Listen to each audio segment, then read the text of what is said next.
અમદાવાદમાં 2 દિવસ ઠંડીના વધુ એક રાઉન્ડની આગાહી. ઠંડીનો પારો 12 ડિગ્રીથી નીચે ગગડી શકે છે.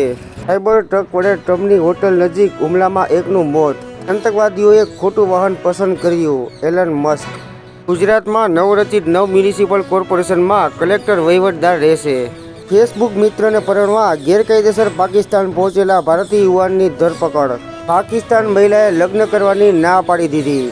2024માં ટેસ્લાના વેચાણમાં 1.1% ઘટાડો થયો.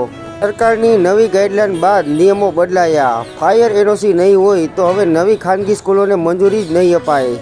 રાજ્યમાં જંત્રીના ઓછા દરોમાં સુધારો કરવા 3 સુધારણા સમિતિની રચના. સિવિલ કેમ્પસની કિડની ઇન્સ્ટિટ્યૂટમાં કિડનીના દર્દીઓ પાસેથી રેલવે કન્સેશનના ₹100 ઉઘરાવાય છે. ગુજરાત હાઈકોર્ટ દ્વારા રાજ્ય સરકારને માર્મિક ટકોર. સરકારી ભરતીની સ્પર્ધાત્મક પરીક્ષાઓ માટે સુવ્યવસ્થિત મિકેનિઝમ ગોઠવો. એસએમસીનું કાર્યક્ષેત્ર વધારવાનો નિર્ણય.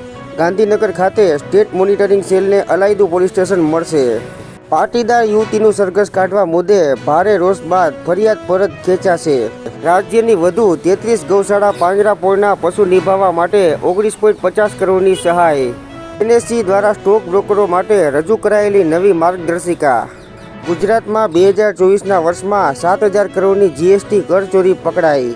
અમદાવાદની જાણીતી ખાનગી સ્કૂલોને 15 કરોડનો જીએસટી ભરવા નોટિસ. શેર બજારમાં તેજીના સુસવાટા, જ્યારે રૂપિયો તૂટીને 85.75ના નવા તળિયે. કાનપુર પાસે રેલવે પાટા પરથી ગેસ સિલિન્ડર મળ્યો.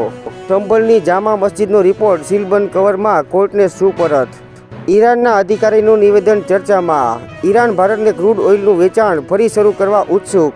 ભારતીય નૌકાદળની તાકાત વધશે. 2 યુદ્ધ જહાજ અને 1 સબમરીનનો સમાવેશ થશે.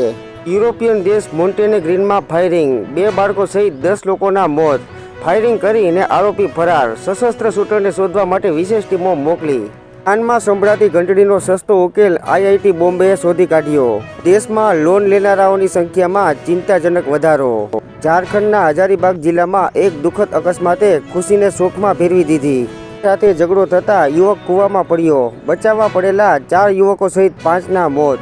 ₹40,000 કરોડ. મુકેશ અંબાણી લાવી રહ્યા છે સૌથી મોટો આઈપીઓ. મુકેશ અંબાણી રિલાયન્સ જીઓનો આઈપીઓ લાવવાની તૈયારી કરી રહ્યા છે.